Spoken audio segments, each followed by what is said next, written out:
Did you know that in 1995, Disney had plans to build and open a drive-in movie theater at the parking lot of the Disney-MGM Studios? Look, here's the thing. This is one of those projects that didn't get very far before it was axed. In fact, for as much as I tried to dig deeper into this story, all I was able to find at the end of the day were 2 newspaper mentions. And honestly, if one of them didn't include a direct quote from a Disney executive, I might have just written the whole thing off as a rumor. But sure enough, in a Tourism Roundup article in the Orlando Sentinel in May of 1995, reporter Leslie Doolittle covered Disney's plans for the drive-in. What little details we got came from Bob Lamb, the VP in charge of Disney-MGM Studios at the time. Lamb, talking about the drive-in, was quoted saying, "We would be looking for the nostalgia angle, with the snack bar and all. Fortunately, the architecture of the park is in that period." Which was true.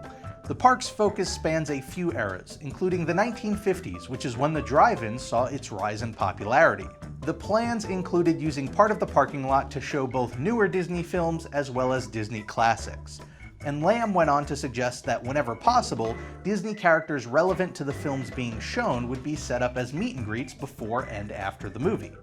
Now, even at the time of the announcement, if you can even call it an announcement, Disney recognized that the odds of these plans being carried out were lower than usual. It's an idea, though, that, at first glance, kinda made sense for them.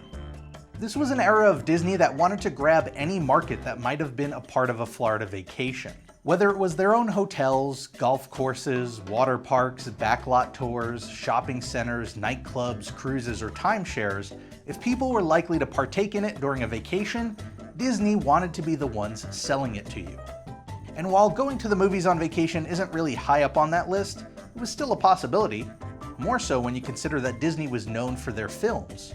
I was able to find another call out in the Sentinel over a year later in June of 1996.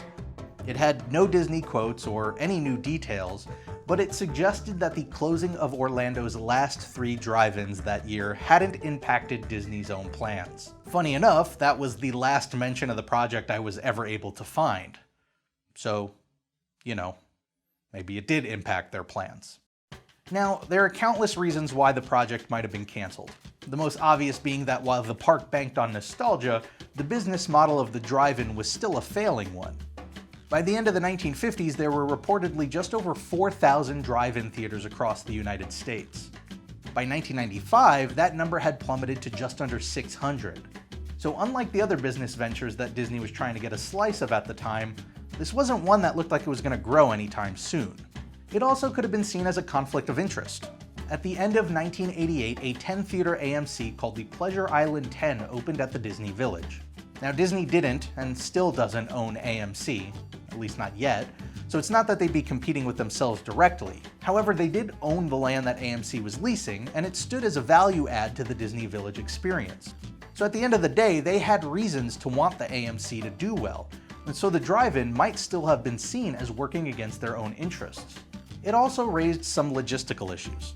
Would you run the movies after the park closed so that you could clear out the parking lot first? Or were you just reserving spots all day and eating up valuable parking space? Maybe in the era of MGM being a half-day park that wouldn't be a problem, but with the Tower of Terror opening just a year earlier, that era was coming to a close. Lastly, there was somewhat of a redundancy. If part of their goal was to bank on the nostalgia of drive-in theaters, well, they were doing it already with the Sci-Fi Dine-In restaurant, which was inside the theme park.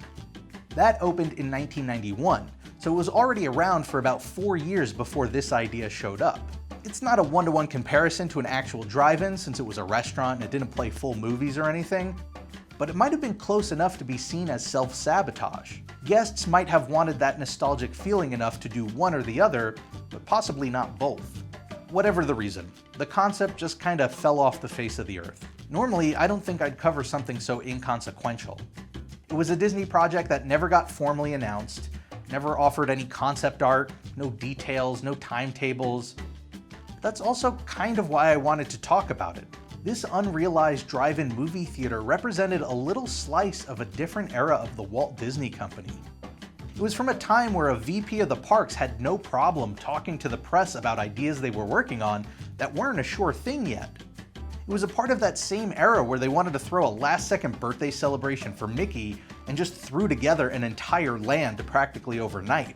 It's from the time where Michael Eisner's wife Jane had an idea for an ad campaign about going to Disney after winning the Super Bowl, and just a few weeks later it was made.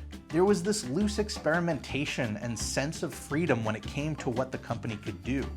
It also just serves as another little reminder that for every Disney Parks project we end up getting, there are countless more that could have been.